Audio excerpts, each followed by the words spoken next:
Taunting. Hey, I'm staying All right, out. I have to go up, down. Oh, oh my gosh. Yep, get used to that. All right, hey, it's Ed right here. I'm gonna reforge after Hagar. I go with 8% hit, 6.5% expertise because Ultraxion don't parry, and then I dump the rest in the haste and crit, and I sacrifice all my mastery for all that. If you want to sim your own gear, just go to settings and then uncheck in front of target, and that means that they can't parry you, but you're still getting hit by the boss. All right, we start the encounter and let all of our range and healers and everybody else stack up there. And as long as they don't attack, then they're not going to get attacked by the boss. So that way they can get their pre-pull timer and everything off. And then we're going to go ahead and put a countdown timer. And since we get our DRW back, this is going to be my rotation on the opener. And then once the opener's over, I'm just gonna look to keep my runic power high so I can keep Death Strike power coming in and just keep popping my DRW. All right, 7 seconds. I'm gonna army, golem potion, horn, boot in, taunt, start chopping them down.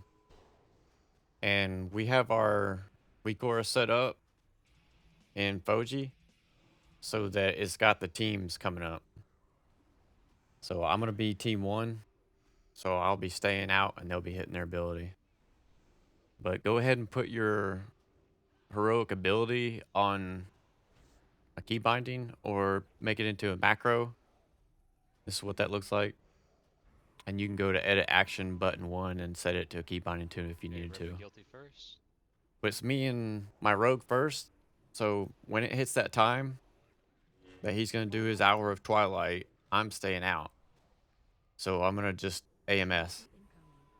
And I can pop my IBF just to help and stay healthy. Next. But it's really not needed. I'm trying to maximize my damage here. So I'm just pumping as much as I can. Hour of Twilight, you have to go down unless it's not your turn. And then the Fading Light, which is the tank debuff that they put on you, is only on the active tank. So you get a 4, a 6, or 8-second debuff called Fading Light. If you are not hitting your heroic will, when it falls off, you'll just instantly die. So you have to communicate with your off tank and let them know when to taunt. Okay, And next then is you hit your Canister. heroic wheel. He does this ability that would kill you, and then you come right back up. And then you just let your off tank tank, and then he will get the Fading Light debuff. He will tell you to taunt, and then you taunt, and he goes down. And that rotation repeats the whole fight. So you have that mechanic that you have to deal with. And then you also have to deal with what everybody else having to deal with, which is the Hour of Twilight. The Hour of Twilight has to be soaked by 2 people, and you need 3 sets of people in Heroic because it puts a debuff on you that you cannot do it back to back or it will one-shot you. If you look under my health bar right now, it says Head Ripper and Guilty. That means that we're staying out during this Hour of Twilight, which means we are not hitting our button. We are instead hitting a cooldown. So I'll AMS it. And then as soon as the Hour of Twilight goes off and I take that damage, I usually try to Death Strike and get it back. And I'll hold a Rune Tap as well. And right before the Hour of Twilight goes out, I'll refresh my Bone Armor. And that's about the only time I put Bone Armor on, is only on Hour of Twilights. We have our cooldowns come back so often that I'm not even worried about keeping them up. I'm only going to hit them if I get low because I'm trying to maximize my pump. And I usually only will hit them at the end of the fight. Her main damage is just a AoE pulse that happens every 6 seconds and it's doing shadow damage. But for every 1 minute that the fight goes on, the cooldown on that ability will drop by 1 second. So 1 minute into the fight, it's doing it every 5 seconds. 2 minutes in the fight, and it's doing it every 4 seconds. So that's what's doing the most damage. So I'm gonna hold most of my cooldowns till she gets to the end. Pretty much when we get 4 minutes into the fight, that's when I'll kind of start rolling them.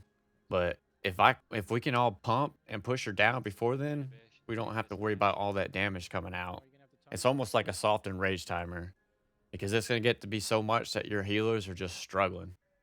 But just sit there and focus on your fading light when it's your turn to hit your heroic will, when to tell the tank to taunt, when he tells you to taunt, and you know, just keep pumping. I just keep trying to keep my DRW up, have it line up with some outbreaks. Your DRW now lasts 24 seconds and is back in half the time. So it's back in 45 seconds. So you're trying to maximize your damage. So just go out, reforge your gear, have your second spec set up for dropping all the defensive talents, and then come in here and show these boys how DKs get down. Because this is by far the most fun you'll have all expansion, is chopping down this dragon.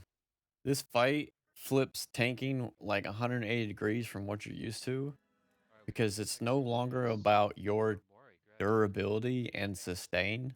It's about your adaptability to be Okay, able go to respec. correctly time the debuffs and your heroic will and your taunt swap and also your cooldowns for damage and getting this boss pump down. So it's going to take several pulls to get that cadence and that pace down.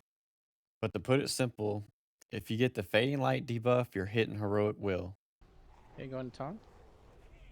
And if your off tank has fading light, you're taunting the boss. If it's your time to soak, you're hitting AMS. AOE incoming. Use. If it's not your time to soak, you're hitting heroic will. All right. Have fun. Bye.